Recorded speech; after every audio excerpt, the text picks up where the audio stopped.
Yo, what up? My name is Don, and today I'm going to be giving you guys another update on my guitar related wrist injury, specifically my ganglion cyst injury that happened in my left wrist here. You can kind of see it right there. I went to the doctors earlier today, and I had made a video yesterday speaking about some of the guitar injuries that I had sustained over the last couple years playing guitar. So if you haven't seen that video, go and watch that. And today we're going to be focusing more on what happened today at the doctors and what's going to be happening going forward. So without further ado, let's hop right in. Okay, so like I said, if you hadn't seen the video from yesterday, I talked a bit more about my overall injuries, all the injuries that I sustained from my shoulders down to my elbows, my tennis elbow, my tendonitis, and focusing in on my wrist, which was my ganglion cyst, which is my ganglion cyst issue that I've been dealing with for the past couple years. So, a little bit of backstory, really quick, because I don't want to make this a huge, long, like hour-long video. In 2022, I had seen a doctor who um, kind of ran like what looks like it's I'm not sure what the tool is actually called, but it looks like a little metal tool with what looks like a cowboy spur on the end of it. And he kind of like ran that up and down my hand to check for numbness, tingling, tingling in my fingers. Um, and found out back in 2022, just like he did again today with that same tool, because it was the same doctor that I saw. I do have maybe a bit of carpal tunnel syndromes happening in my right hand, and I definitely have that ganglion cyst lump that you can see there, which he drew a line over on my left hand. And so, when this injury originally happened, basically there is a sac in between your bone in your wrist that acts like a joint, just like any other joint, any hinge in a door or anything that helps things turn and bend and stuff like that. And so basically, it's a stress injury, and um, to sum things up, the fluid that's inside that sac kind of burst out, and that's what is leaking out into this kind of balloon shaped nodule, I guess we'll call that, inside my wrist, just there in my wrist. And this doctor originally told me, and I was only reminded of this today, had told me to wear a splint. And guitar is something that is a part of, and I want to be a part of my career. Part of, I stream every day, play guitar practically every day. I have been playing a little bit less lately just because, anytime that I have pain in my forearm, my tendons or pain shooting up my arm or my wrist or my thumb or my finger, anything, I get a little bit super paranoid now. Obviously, because I've had this strain injury, and I'm not trying to make it worse, I'm only trying to make it better. So, anytime it comes to like strained use, I try to just back off of that a little bit. So anyways, um first I had gone in, seen the assistant, and she was lovely.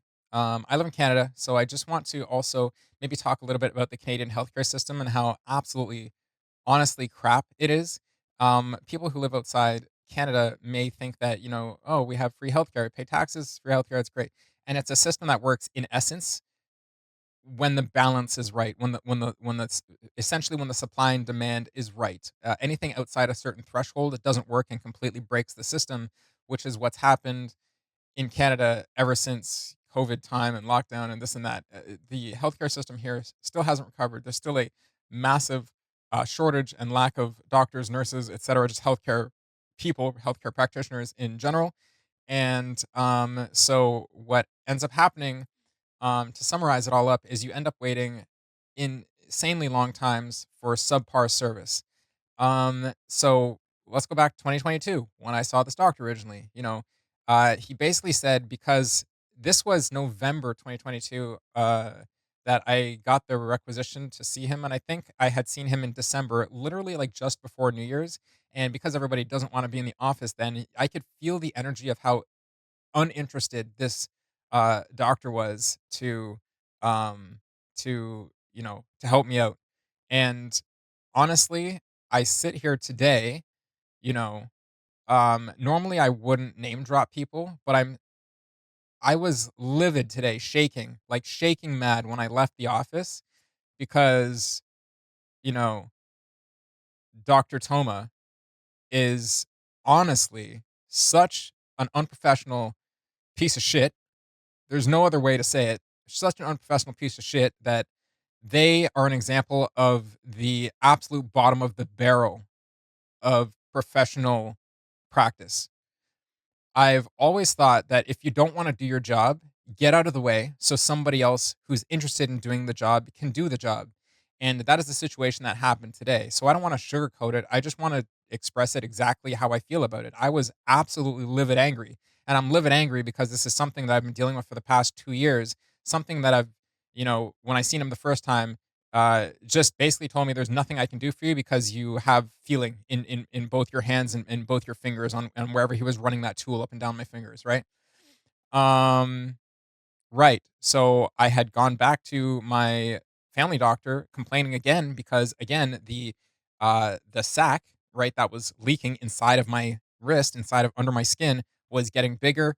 Even I'm a career photographer, and I couldn't even hold the weight of like my cameras, the camera plus the lens. Again, I showed in the other video, but I have one of my cameras here on my desk, and I couldn't even hold this weight. Like to bend my wrist like this would send excruciating pain throughout my hand and my wrist and everything, right? So it's gotten better over time, of course, and that's what the body just does. The body's going to heal as best it can, but when the injury is at its prime or when it's ballooned the most or whatever, would be the ideal time to do one of the three solutions that you can do to take care of this, which was the same options that were basically available to me throughout the entire 2 years I've been dealing with this, which is to leave it alone and let it reabsorb back into the body, put a needle into the area and drain the. She called it. I think she said gelatinous was I think the word she used, but it's a viscous. I think it's like thick fluid, right? It's not like just like a like it's not just like gonna pour out my hand like water or like blood or anything like that. It's quite a thick goo. Again, think of like the grease in like the your for like joints on a car, right? In suspension parts on a car, just like this thick grease. Now, however thick it is, I don't even know what it looks like. I don't want to know what it looks like. It's probably gross, but stick a needle in it and drain it, and there's no guarantee that it won't come back. Again, that the area that the fluid gets drained out of, they would basically inject some steroids to help it heal. There's no guarantee that it won't come back. The other solution, so that was two, right? Let it absorb, stick the needle in it, and the third solution would be to um, operate. And so that's what this line is for. Basically, they would cut across it and uh, slowly, like basically unfold all the layers of my hand as they're going down to get to that area to um, think of it like um one analogy that I think both of them used was like it's like a balloon. So if we think about the bottom of a balloon where the balloon knot is, that would be where it's like anchored into my wrist. And so they're gonna like essentially dig that out without injuring any of my tendons and blah blah blah.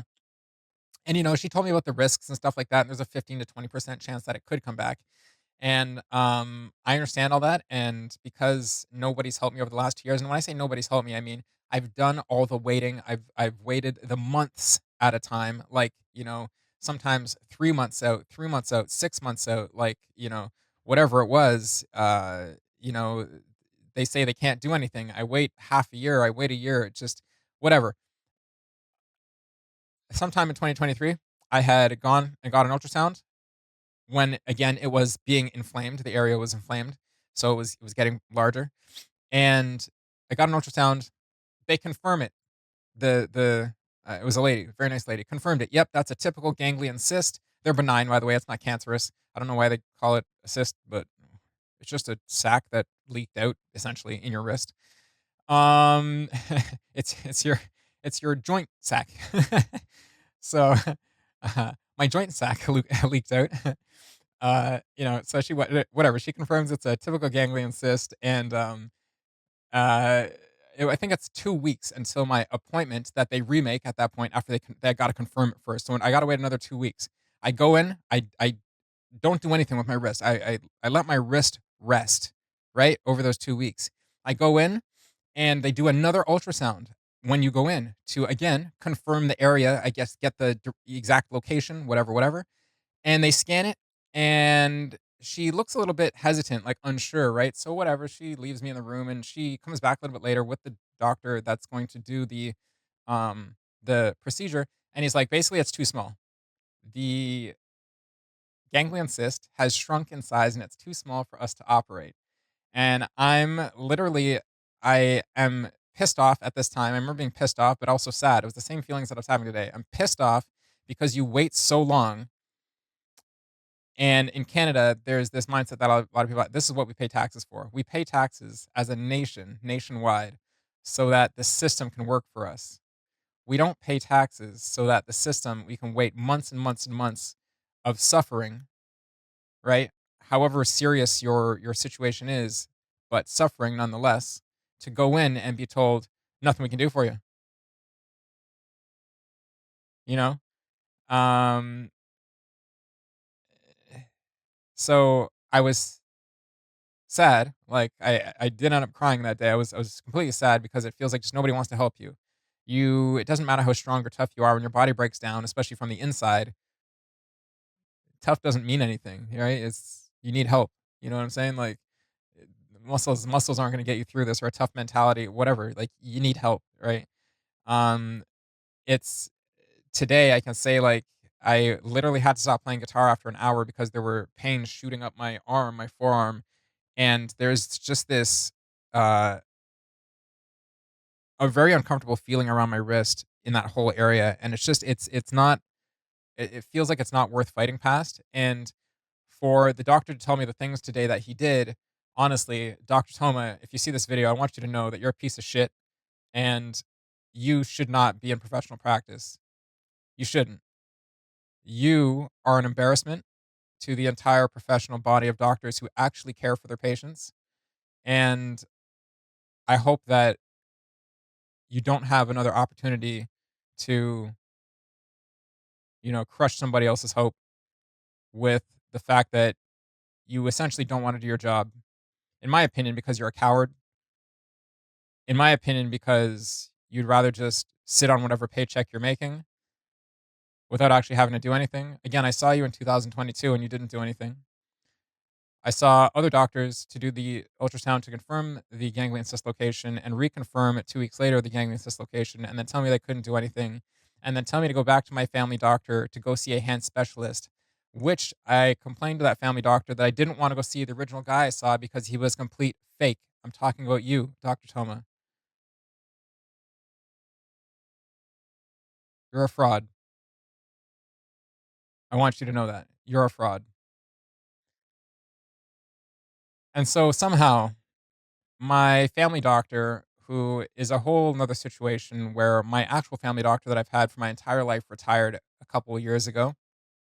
And so the uh you know, doctor that's taken over his practice, she has been in and out of mat leave, which isn't a problem. The problem is that I don't know there's such a shortage of doctors that I don't know why sometimes I have to see you and sometimes the other doctor who's taking over for you has no idea on anything, doesn't keep up on the records, asks the patient, aka asks me, you know, things over a year ago or who I saw or what I did when all these things are tracked in notes on their computers when they recommended you to this person, blah blah blah blah blah. You know, they don't care. I have the replacement doctor is one of those people who, when you're talking to her, she likes to be one of those people who does this, and this pisses me off to no end. They're the people who, as you're talking, and mind you, you're talking about your health, so you're in a sensitive position here. And they're the type of person who, as you're talking, they'll go, yeah, yeah, okay, yeah, yeah, okay, yeah, yeah, and you just want to strangle them because you know that they're not fucking listening to you. You know that they don't actually give a shit what you're saying, and you know that there's no way that their brain cell could be focusing on what you're saying because it's in one ear and out the fucking other. That shit pisses me off to no end. It honestly does. I have had a subpar experience with the actual doctor who took over my family doctor's clientele, and I've had a absolute horrendous experience with the person that is covering for her. And then, as they recommend me out to other doctors in the city I live in, they half the time are just absolute pieces of crap. just shitty people. It doesn't even have to do they could be anything. It could be a mechanic, it could be an anything. You can literally tell that their energy is not there. So let me focus more in on now the interaction between me and Dr. Toma in the office earlier today. Uh, Picking up on where the assistant kind of saw me, she was very caring, even the way that she handled my hand and the injured location. The things that she was getting me to do with my hands, blah blah blah blah blah.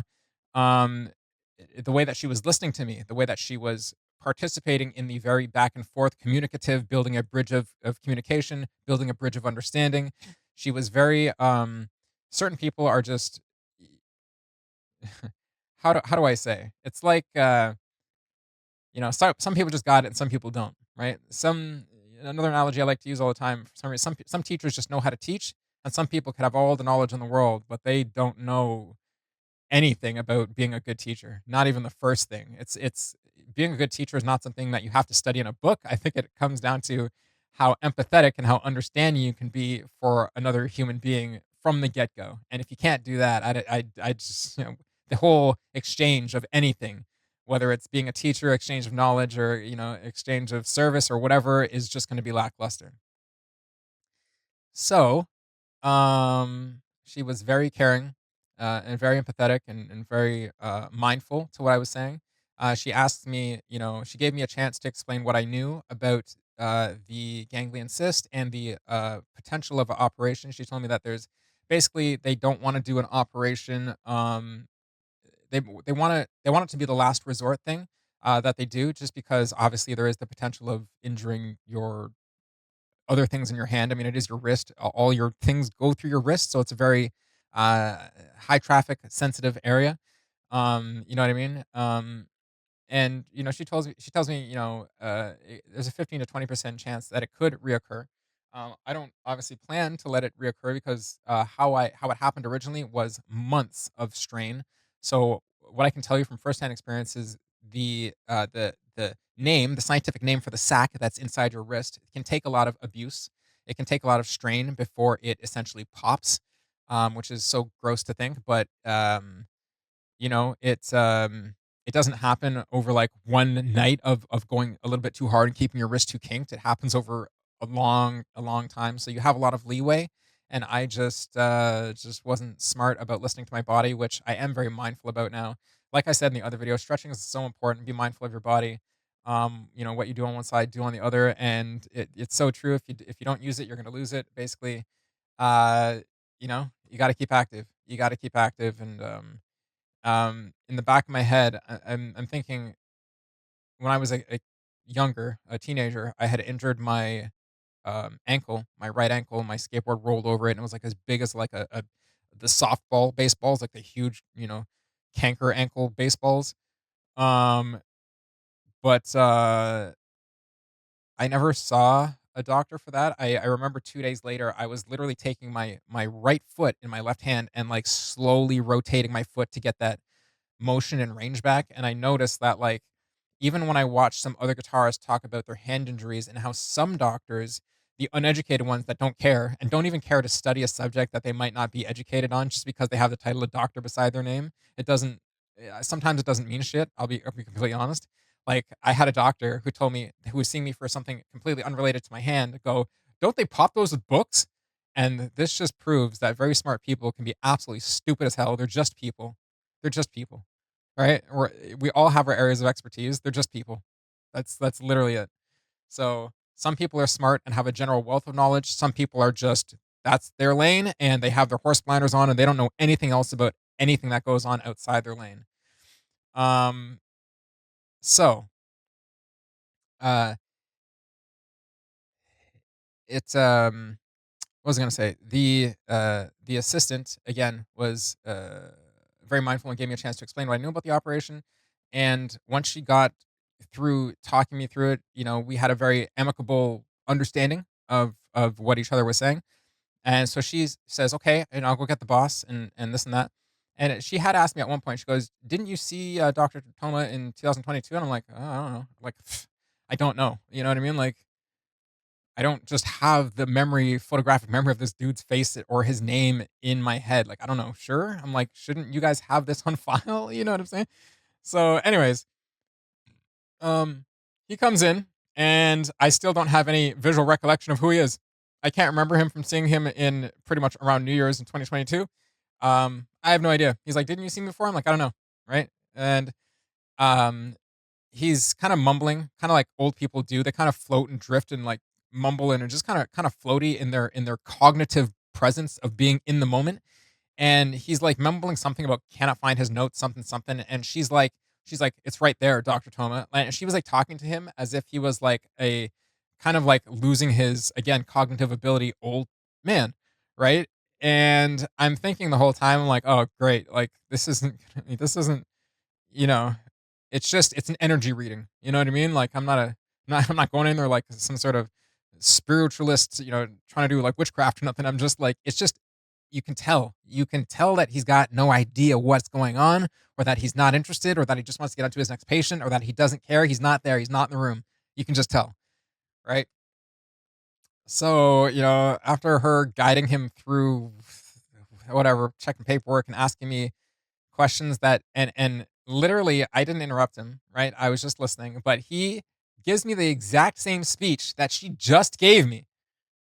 Literally just gives me the exact same speech she just gives me. He takes, a minute to draw on the back of one of the pieces of paper a little diagram in his doctor scribble, you know, 2-year-old style artwork as best as a doctor could, right? They can't even sign their own names like he could do artwork.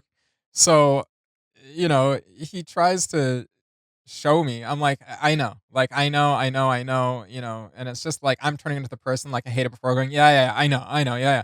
But it's just like I'm like listening to like a senile old man tell me what the very cognitively aware assistant just told me, and I'm like, okay, old man, let's get it on. Let's come on now, right? Let's get up to speed. I'm like, everybody, when you catch up to the rest of the room, we can continue, right?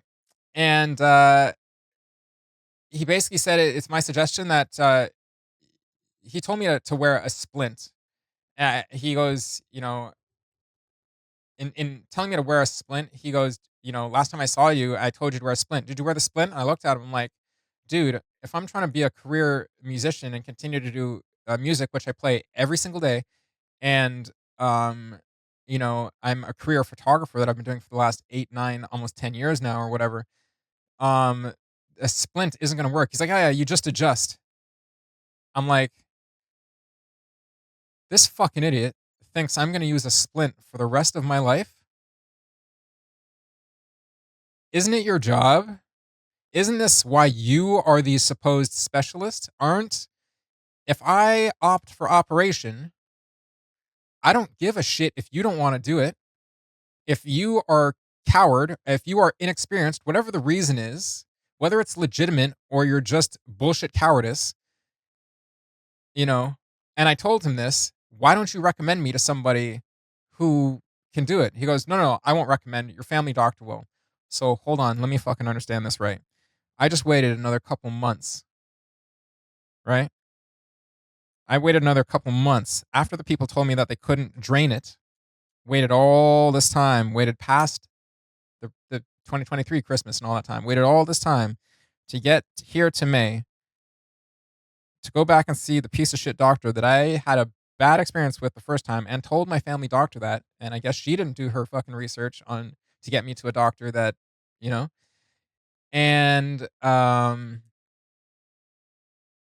see the same absolute loser, and he tells me to go back to my family doctor and just basically see someone else.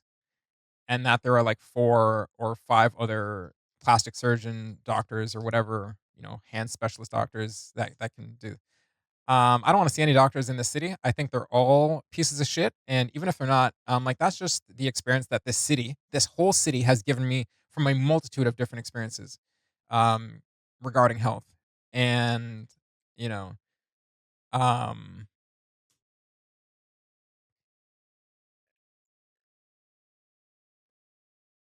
just to get into some specifics in the conversation, when he told me to wear the splint and I presented to him the argument that if I'm a guitar player, like blah, blah, blah, I said, and this is kind of what I ended my argument with, it just feels like you're putting a band aid on a solution where you don't actually care to find a solution. You're just putting a band-aid on the problem and you don't care to find a solution for the problem. And he goes basically, no, he kind of backed up to the logic of, um, you know, there's a 20% chance it could come back, and then there's like a 50% chance that it could damage other parts of your hand, you could lose mobility. And I'm like, buddy, I just got my appendix out like a couple months or a couple years ago. Like that, sure, I could have died on the operating table there too. I'm like, doctors are literally scared to do their jobs, and that's not every doctor in Canada, but there are doctors who I feel like are actively avoiding doing the actual things that will help people because, um, essentially just because 'cause they're pieces of shit. I'm not even gonna say because it's the specific reason that they wanna just collect a paycheck and not do anything, it's because 'cause they're pieces of shit. That's why. I can't I thinking about the situation makes me literally blackout mad angry because nobody gives a shit, and they don't care how this affects my career. They literally don't care. They don't care. Doctors, and this isn't the first. You can go on social media in general, Twitter, TikTok, pick one, YouTube, just pick one. Pick a social media forum and go search up the Canadian healthcare experience and how a lot of people are waiting months and months at a time just to be told that they can't be seen or there's nothing we can do for you or blah blah blah blah blah. Like basically deal with it. My girlfriend is got sick recently. We went to go see a concert recently and she got sick, and she is not COVID positive, thank goodness. But she went to go call her doctor to make an appointment, and the doctor literally said to her that you can't make an appointment. You have to make an appointment on the day of the day that you want to make the appointment, and you can only make it between certain hours, and then you can only come in between certain hours or some nonsense like that. And I'm just like,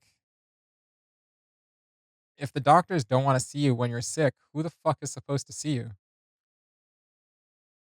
Um, Once again, this entire video, this 27-minute long video now is a big fuck you to Dr. Toma because you're a piece of shit, and I want you to know that. Um, get out of your profession. Let your assistant take over your clientele because I didn't even catch her name, but she actually cares. She cares so much, and she saw how much that just like I'm looking into the camera right now and staring into the camera's soul. She saw so much how in the office she could have been right here, and I was ignoring the hell out of her because I was staring into your soul, Dr. Toma, right? To understand the cowardice bullshit that you were telling to me. He's such a loser and a coward that he could not even face me as he was telling these things to me. He literally looked away from me. So I'm going to look away from you now. He looked away from me. And if the assistant was here, a little bit off to my side, he would look here as if to be neutral between two people because he knew that I guess the assistant's on his side. He's got to have her corroborate what he's saying so that he feels more justified about saying it. That's what the energy felt like, right? But he wouldn't say it to me. I was pissed.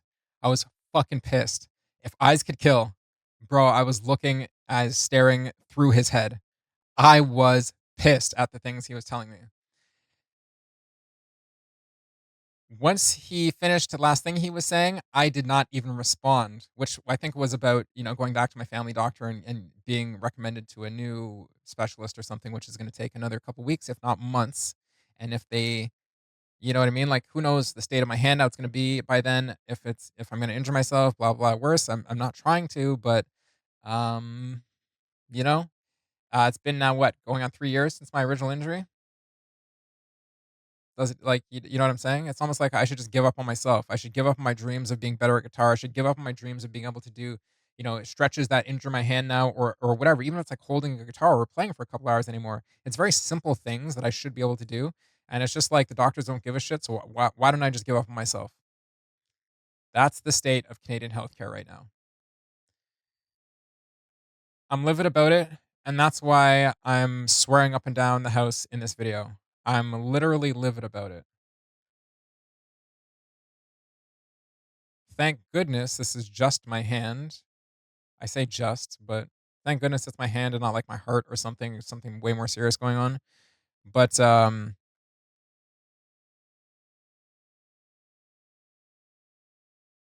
I can't stand, you know, Um, I feel like it's not just me. I feel like it's just like I can't stand, um, I guess getting almost like getting taken advantage of. That's what it feels like. Ultimately, in the end, that's what it feels like. You get taken advantage of your time, of your patience, of your tax money here in Canada. That's what it feels like. So, oh man, there are no words to explain how pissed off I am about this entire experience. How I, you know, there's just there's no words. There's literally no words. Like I said, I was shaking on the way out. Um, the last thing that with the assistant was that when he left the office, she walked out to the right, and my exit would to be out the door to the left, and I would have to, like, turn around this hall. But anyways, so she kinda steps out to the right and stands there for a second, and I notice that she's not moving as I get my coat on. She's just kinda lingering outside the door, and I glance, whatever. Get my coat on. I'm just getting ready to leave, make sure I didn't drop anything, and she turns around as I step through the door frame, and she goes, "I'm so sorry." And I said, "It's not your fault." And I stormed off because I was fucking pissed. So, where do I direct my anger? Where do I direct my anger? Where do I direct my anger? Well, let's talk about the Canadian healthcare system and how it works when things are nuanced within a certain balance, right? There obviously has to be enough doctors and nurses to take care of the demand, the amount of people that are sick. This gets into conversations of a little bit of COVID, a little bit of lockdown time, whatever, getting sick for this or that reason. But it also gets into a conversation of how many people that Canada has invited over into Canada, and so that's affected everything that's a public service, right? I'm not saying housing is a public service, but it's also affected that because these things that I don't know, like the entire society needs to rely on, weren't ready for this influx of weight, right? This load influx, if you want to call it that. So I'm not gonna get into those conversations, but you can see how everything is connected, and it's just in the end, it's a giant piss off. I don't know how to remedy this. I just want my hand fixed. That's all. That's all. This is why I feel like as a Canadian, I'm getting into the very grumpy, moody mindset of I wish I had the opportunity to make money as an entrepreneur in America, even though I understand a lot of the other troubles in America. And I understand that, grass is greener on the other side. For me, the grass greener on the other side aspect is just the opportunity to make money. And there's no refuting that in my mind because it has to do with the opportunity comes from the amount of people that exist in America. And I don't, how can you argue with, it's not like you know, Canada under 40 million or somewhere around 40 million, right? America, 330 or 335 or 340 plus million.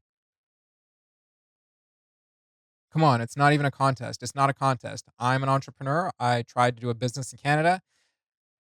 There's not enough people here. There's not enough people here. And no business owner can tell me otherwise. We're all struggling. And the ones who aren't struggling are the ones who've already had a clientele established for more than, I would say, about 8-ish years, right? Before the entire supply and demand balance of Canada went to complete shite. Um, the opportunity to make money, the amount that I feel like independent businesses are supported much more in America, the how even if it's cheesy to hear, the amount that America is still the land of opportunity is something that's just been ringing in my head the last couple of years as a content creator, as somebody who streams. You see the amount of businesses that are, whether it's giveaways, US only. I'm sponsored by a US company and I do giveaways as a Canadian that are US only. Um, I am like, huh? You know what I'm saying? Like, it's just whether it's buying product, whether it's like even like my Canadians, if Canadians are watching this, chime in. It could be something stupid like cereal, right? We don't even get the selection of cereals or whatever. Like it's just everything across the board. It's everything. It's selection. It's choice. It's everything. And when I say choice, oh, do I mean choice? Let's go back to talk about businesses and talk about oligopolies in Canada. And it doesn't matter what market you pick, whether it's grocery or the cell phone market or business in general. It's all a government owned oligopoly, or if not government owned, the businesses or the corporations that have these massive oligopolies get insane subsidies from government, insane support from government. And if you're a small business in Canada, government's like, basically, go fuck yourself. That's how it is up here. So, I'm not saying that it's like America is just gonna everything is hunky dory over there. Obviously, it's not. But as a business person, to me, it is the land of opportunity. And while there are things over there that worry me, um, the the main things I'm concerned about in this life is, I mean, business kind of affects everything because business, again, if I was a 9 to 5er, I'd be looking for the best place to get a 9 to 5 job, right? And I wouldn't be chasing money in Canada. Let's be completely honest. Most Canadian talent leaks off to the US because money, because of opportunities, because of the amount of business choices there are the amount of career advancements they can have. Canada can't even sell its own oil and lumber or whatever. Canada. So I hate it here. And my hate trickles into all these other categories just because I'm going to put that in air quotes, just because I'm having a bad experience with my hand, which has to do with healthcare, which has to do with supply and demand, which has to do with if I had the choice to go to private healthcare. You see how this all comes back to ground one? If I had the choice for private healthcare, I would absolutely do it. I would do it the 2 years ago when this happened. I would pay the whatever amount of money it is. I don't care because if you're a specialist and and you're straight up like any other business, money means service. And you have the capability to give me the service, and I have the capability to give you the money because I made the money, because I had the opportunity to make that money in a place that has a massive population to be able to make that money from. The dream. I'm pissed off. Okay. So if you got this far through the video, we're gonna end it now because it's a 37-minute video. I'm out of here. That's my update for today. My update is how a little bit of my wrist. What's happening going forward? Nothing. I'm back to square one. I'm literally screwed. Um, I am gonna fight so hard to not lose my faith that I can continue to get better in guitar.